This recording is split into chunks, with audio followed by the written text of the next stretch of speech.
بسمillahirrahmanirrahیم۔ اس video میں میں نے حضور صلی اللہ علیہ وسلم کی یتیم پر شفقت کا واقعہ بیان کیا ہے۔ عید کے دن نبی علیہ السلام گھر سے نکل کر مسجد کی طرف تشریف لانے لگے۔ راستے میں آپ صلی اللہ علیہ وسلم نے کچھ بچوں کو کھیلتے دیکھا۔ انہوں نے اچھے کپڑے پہنے ہوئے تھے۔ بچوں نے حضور صلی اللہ علیہ وسلم کو سلام عرض کیا تو حضور صلی اللہ علیہ وسلم نے جواب ارشاد فرمایا۔ اس کے بعد جب آپ صلی اللہ علیہ وسلم آگے تشریف لے گئے تو انہوں نے دیکھا ایک بچہ بہت خاموش اور اداس بیٹھا ہے۔ آپ صلی اللہ علیہ وسلم نے اس بچے سے پوچھا کہ تمہیں کیا ہوا ہے کہ تم اداس اور پریشان نظر آ رہے ہو؟ اس نے رو کر کہا، اے اللہ کے محبوب صلی اللہ علیہ وسلم، میں یتیم ہوں، میرے سر پر باپ کا سایہ نہیں ہے جو میرے لیے کپڑے لا دیتا، میرے پاس ماں نہیں ہے جو مجھے نہلا کر کپڑے پہنا دیتی، اس لیے میں یہاں اداس بیٹھا ہوں۔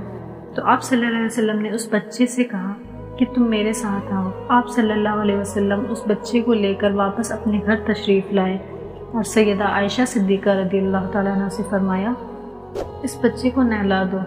تو اس بچے کو نہلا دیا گیا، اس سے اچھے کپڑے پہنائے گئے، یہاں تک کہ جب وہ بچہ تیار ہو گیا اور آپ صلی اللہ علیہ وسلم کے ساتھ چلنے لگا تو آپ صلی اللہ علیہ وسلم نیچے بیٹھ گئے۔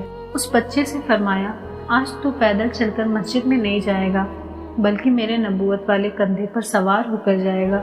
آپ صلی اللہ علیہ وسلم نے اس بچے کو کندھے پر سوار کر لیا اور اسی حالت میں اسی گلی میں تشریف لائے جس میں بچے کھیل رہے تھے۔ جب بچوں نے یہ معاملہ دیکھا تو وہ رو رو کر کہنے لگے، کاش ہم بھی یتیم ہوتے تو آج ہمیں بھی حضور صلی اللہ علیہ وسلم کے نبوت والے کندھوں پر سوار ہونے کا شرف حاصل ہوتا۔ نبی کریم صلی اللہ علیہ وسلم جب مسجد میں تشریف لائے تو آپ صلی اللہ علیہ وسلم منبر پر بیٹھ گئے اور وہ بچہ نیچے بیٹھنے لگا تو نبی کریم صلی اللہ علیہ وسلم نے اسے اشارہ کر کے فرمایا، تم آج زمین پر نہیں بیٹھو گے۔